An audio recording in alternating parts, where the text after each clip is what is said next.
আসসালামু আলাইকুম, আশা করি আপনারা সবাই অনেক ভালো আছেন। আজকে আপনার নিয়ে আসলাম হলো Honor X9D এবং এই ফোনটা বাংলাদেশ মার্কেটে অফিসিয়ালি লঞ্চ হয়েছে। 5G এই ফোনটাই সম্ভবত বাংলাদেশে যত ফোন লঞ্চ হয়েছে তার মধ্যে মোটামুটি বলা যাচ্ছে সব থেকে বেশি ব্যাটারি দিয়ে এসেছে, যার ব্যাটারি সাইজ হলো 8300 মিলিঅ্যাম্পিয়ার। শুধু তাই নয়, এই ফোনটার ডিসপ্লেতে রয়েছে কিন্তু 1 বিলিয়ন কালার প্যানেলের অ্যামোলেড ডিসপ্লে, 66 ওয়াটের চার্জার এই ফোনটার বক্সের মধ্যেই থাকবে। তার পাশাপাশি প্রসেসরটাও কিন্তু যথেষ্ট ভালো। সো ওভারঅল সবকিছু মিলিয়ে বেশ শক্তিশালী স্পেসিফিকেশন আসা এই ফোনটি ইউজ করে আমাদের কাছে কেমন লেগেছে তার সবকিছু নিয়ে আজকের ভিডিওতে আলোচনা করবো। তো চলুন তাহলে দেরি না করে শুরু করা যাক। এই মোবাইলটার বক্স কন্টেন্টে রয়েছে user manual, SIM tray ejector, USB type C charging cable, 66 ওয়াটের চার্জার, ব্যাক কেস এবং Honor X9D মোবাইলটি। এই মোবাইলটার ডিজাইন এবং আউটলুকের কথা বলতে গেলে মোবাইলটার বডি এবং ফ্রেম দুটোই পলিকার্বনেটের তৈরি। তবে এই মোবাইলটার যে ডিসপ্লেটা রয়েছে এটা হলো অ্যালুমিনো সিলিকেটেড গ্লাস, যেটা মেইনলি অ্যালুমিনিয়াম অক্সাইড এবং সিলিকন ডাই অক্সাইড দিয়ে তৈরি। মোটামুটি বেশ শক্তপোক্ত এই গ্লাস, তবে কর্নিং গরিলা গ্লাসের প্রোটেকশন থাকতো বা কর্নিং গরিলা গ্লাস যদি হতো তাহলে আরও বেশ শক্তপোক্ত হতো।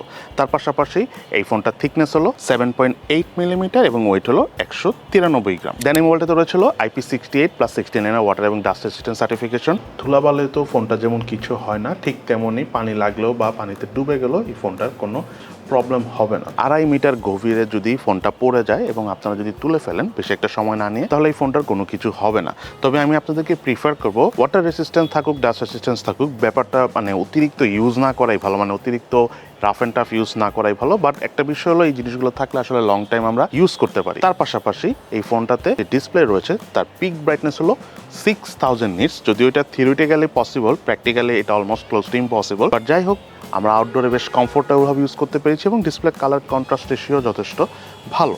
তার পাশাপাশি মোবাইলে থাকা ইন ডিসপ্লে ফিঙ্গারপ্রিন্ট স্ক্যানারটির পজিশন আমাদের কাছে ওভারঅল ঠিকঠাক জায়গায় মনে হয়েছে। আরেকটু উপরে হলে আরেকটু বেশি ভালো হতো, বাট ফিঙ্গারপ্রিন্ট স্ক্যানারটি টাচ করার সাথে সাথে ফাস্ট আনলক করছিল। দেন মোবাইলটা বাটন এবং কোর্সের কথা বলতে গেলে রাইট সাইডে রয়েছিল ভলিউম রকার এবং পাওয়ার বাটন, লেফট সাইডে কিছু নেই। মোবাইলটার উপর অংশে রয়েছিল নয়েজ ক্যান্সেলেশন মাইক এবং স্পিকার। মোবাইলটার নিচের অংশে রয়েছিল main speaker, primary mic, USB type C charging port এবং সিম কার্ড ট্রে। দেন আমরা ভিডিও শুরুতে বলেছিলাম এই ফোনটাতে 8300 মিলিঅ্যাম্পিয়ারের ব্যাটারি রয়েছে, 66 ওয়াটের চার্জার থাকে, দ্রুত চার্জও করতে পেরেছি। বাট একবার ফোনটা চার্জ করার পর আমরা অল ইন অ্যারাউন্ড প্রায় 4 দিনের কাছাকাছি, মেইনলি 3.5 দিনের মতো চার্জ ব্যাকআপ পেয়েছি। যদি আপনি আরো কম ইউজ করেন, মানে ইন্টারনেট খুব একটা ব্রাউজ না করেন, আপনার এলাকার নেটওয়ার্ক যদি অনেক ভালো থাকে, তাহলে আপনারা প্রায় 4.5 দিনের মতো চার্জ ব্যাকআপ পাবেন। বাট যে বিষয়টা বেশি ইন্টারেস্টিং সেটা হলো এই ফোনটা দিয়ে যখন আমরা টানা ভিডিও দেখেছি, টানা গেমিং করেছি, তখন এই ফোনটার স্ক্রিন অন টাইম অর্থাৎ চার্জ ব্যাকআপ পেয়েছি অ্যারাউন্ড প্রায় 15 ঘন্টার কাছাকাছি, যেটা খুবই ইমপ্রেসিভ। মানে বড় ব্যাটারি ফোন আমরা এর আগেও দেখেছি, বাট ওগুলো দেখা যায় মেজরিটি কেসই দেখা যায় যে ব্যাটারি প্রচুর কনজিউম করে বা ব্যাটারি ড্রেন করে। বাট এই ফোনটাতে আমরা ব্যাটারি ড্রেনিং ইস্যুস না পাওয়াতে এত long time screen on time অর্থাৎ চার্জ ব্যাকআপ পেয়েছি। এমোলেড ডিসপ্লে হলো 6.79 ইঞ্চি সাইজের 1 বিলিয়ন কালারের AMOLED display, 120 hertz refresh rate রয়েছে এবং ডিসপ্লে রেজুলেশন হলো 2640x1200 পিক্সেল এবং পিক্সেল ডেন্সিটি হলো 427 পিপিআই। এবং ডিসপ্লে চিন এবং ভেজেল এরিয়ার কথা যদি বলতে চাই, চারদিক থেকে খুবই চিকন এবং সিমেট্রিক্যাল টাইপ হওয়াতে ইন হ্যান্ড ফিল নিয়ে, মানে ফোনটা হাতে নিয়ে যখন আপনি ডিসপ্লে অর্থাৎ ইউজ করবেন তখন আপনার কাছে বেশ প্রিমিয়াম লাগবে। তার পাশাপাশি ডিসপ্লে ঠিক উপরে সেন্টারে 5 হল সেলফি ক্যামেরা রয়েছে এবং সেলফি ক্যামেরা 5 হলের যেই ক্যামেরার অংশটা রয়েছে সেটাও যথেষ্ট ছোট, আমার কাছে ঠিকঠাকই লেগেছে। আর ডিসপ্লের যদি আমি কোয়ালিটির কথা বলতে চাই, যখন আমরা ভিডিও দেখেছি কালার কন্ট্রাস্ট অনেক ভালো ছিল। তার পাশাপাশি যখন আমরা একটু সায়েন্স ফিকশন টাইপ বা হেভি কালার ডিটেলস সহ মুভি বা নানা রকম প্রোগ্রামগুলো ছিল সেগুলো দেখেছি, আমাদের কাছে ওভারঅল বেশ ভালো লেগেছে। মানে কালার কন্ট্রাস্ট বা কালার অ্যাকুরেসি অনেক ভালো। সো আলটিমেটলি আসলে ডিসপ্লে ভালো লাগবে, এটা আপনারাও যদি দেখেন আপনাদের কাছেও মনে হবে। দেন এই মোবাইলটা রিয়ার প্যানেলের দুইটা মেইন ক্যামেরা রয়েছে, যার মধ্যে মেইন ক্যামেরাটা হলো 108 মেগাপিক্সেলের, তাতে সেন্সর হিসেবে ছিল সনি HM6 সেন্সর। দেন আরেকটা ক্যামেরা হলো 5 মেগাপিক্সেলের ultra wide camera. Ultra wide ক্যামেরাটা যদি আরেকটু বেশি মেগাপিক্সেল হতো তাহলে হয়তো বা একটু বেশি ভালো হতো। বাট স্টিল আমরা এই দুটো ক্যামেরা দিয়ে যখন আমরা ছবি তুলেছি, ফোনটার ক্যামেরা পারফরমেন্সের কথা বলতে গেলে ছবির কালার ডিটেলসে অনেক ঘাটতির দেখা পেয়েছি আমরা। যদিও কিছু কিছু কালার ওভার স্যাচুরেটেড ছিল, একটু বুস্টেড দেখা পেয়েছি রেড কালারটা। সে সাথে পোর্ট্রেট মোডে এজ ডিটেকশন এবং ডায়নামিক রেঞ্জ বেশ ভালো ছিল। ওভারঅল ক্যামেরা ফটোগ্রাফি পারফরমেন্স আরও বেশি ভালো হওয়া উচিত ছিল, আর একটু বেশি ডিটেলস পেলে আমাদের কাছে আরও বেশি ভালো লাগতো। তার পাশাপাশি মোবাইলটাতে হাইস্ট 4K 30 FPS এ ভিডিও শুট করা যায়, 1080p 60 FPS এ ভিডিও শুট করতে পারলে ভালো হতো। আরেকটু যদি আমরা স্টেবল ভিডিও শুট করতে পারতাম, আরও যদি স্টেবল থাকতো তাহলে ভালো হতো। বাট ওভারঅল কিন্তু ক্যামেরাতে OS থাকার কারণে কিন্তু আমরা যথেষ্ট স্টেবল পেয়েছি। বাট আমি আবারও বললাম যে আরেকটু যদি স্টেবল থাকতো, মানে কিছুটা রোলিং শাটার জনিত ছিল, সেটা যদি আমরা না পেতাম তাহলে আরও বেশি ভালো লাগতো। দেন এই মোবাইলটার ফ্রন্ট প্যানেলে রয়েছিল 16 মেগাপিক্সেলের সেলফি ক্যামেরা। আর সেলফি ক্যামেরা দিয়ে তোলা যদি আমি ছবির এক্সপিরিয়েন্সের কথা বলতে চাই, আমাদের কাছে মেইন ক্যামেরা থেকে সেলফি ক্যামেরা ক্যামেরাটাই বেশি ভালো লেগেছে। স্পেশালি ইনডোরে অনেক ভালো ছবি ওঠে এবং আউটডোরে যখন আমরা পারফেক্ট লাইট কন্ডিশনে ছবি তুলেছি, ছবির ডিটেলস অনেক ভালো আসে। আর পোর্ট্রেট মোডে ছবি তুলে এই ফোনটা সেলফি ক্যামেরা দেয় আপনাদের কাছে অনেকই ভালো লাগবে, বিকজ পোর্ট্রেট মোডে কালার অ্যাকুরেসি ডিটেলসটা একটু বেশি ভালো নর্মাল মোডের থেকে।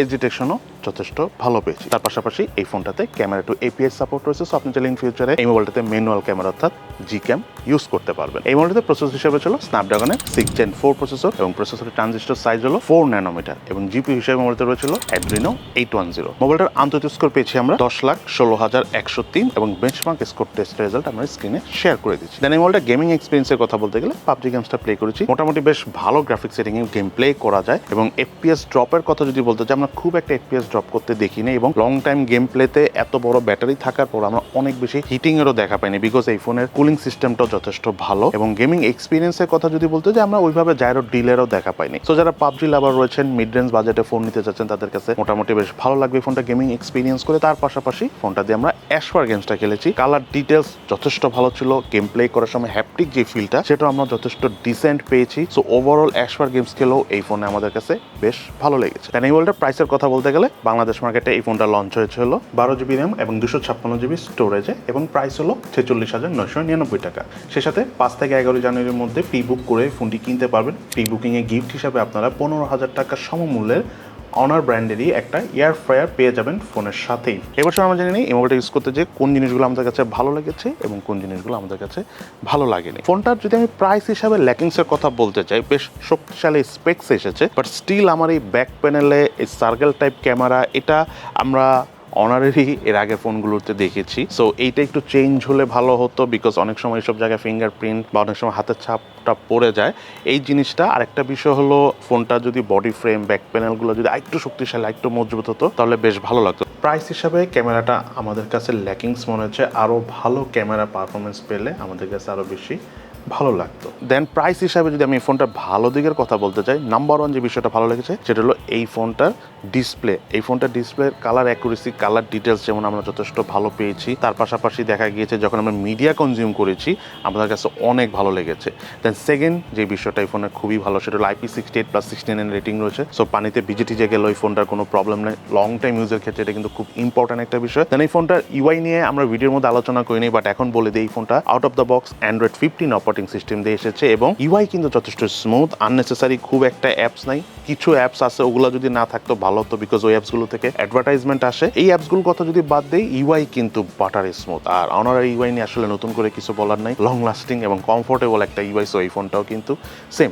তার পাশাপাশি ফোনটার গেমিং এক্সপিরিয়েন্সও যথেষ্ট ভালো ছিল। যারা মোটামুটি বেশ ভালো পরিমাণে গেমিং করেন তাদের কাছে এই ফোনটা দিয়ে গেমিং করে অনেক ভালো লাগবে। এবং সেই সাথে সব থেকে যে বিষয়টা আমার এই ফোনে ভালো লেগেছে সেটা হলো 8,300 mAh ব্যাটারি, সাথে 66 ওয়াটের চার্জার। বাট যেটা বেশি ইম্পর্টেন্ট সেটা হলো ব্যাটারি ড্রেন করে না। বড় ব্যাটারি ফোন আমরা এর আগেও দেখেছি, বাট ব্যাটারি ড্রেন ইস্যুস আছে, বাট এই ফোনটাতে আমরা ব্যাটারি ড্রেনিং কোনো ইস্যুস পাইনি। সো এই তাহলে আমাদের আজকের ভিডিও। কেমন লাগলো আপনাদের কাছে Honor X9D অর্থাৎ আমাদের হাতে থাকা এই মোবাইলটা, সেটা কিন্তু অবশ্যই ভিডিওর নিচে কমেন্টস করে জানাবেন। সবাই ভালো থাকেন, সুস্থ থাকেন, ইনশাল্লাহ দেখা হবে ফিউচারে।